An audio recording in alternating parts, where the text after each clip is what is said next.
Ovaj svijet više nije normalan, opet su me ljudi ostavili samog. Što da ja sad radim sam cijeli dan? Moram pronaći neku zabavu, neću samo ljenčariti. Neka zabava počne. Od kuda da počnem? Ops. Ovo izgleda jako zabavno. Oho, ima tu dosta stvari za zabavu. Ups.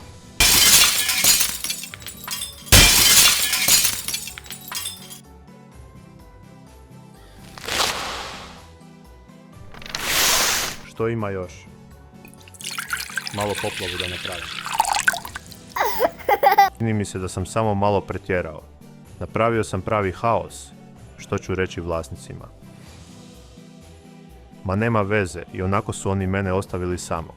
Što sam mogao cijeli dan? Ipak mislim da sam pogriješio i morati ću snositi posljedice sad.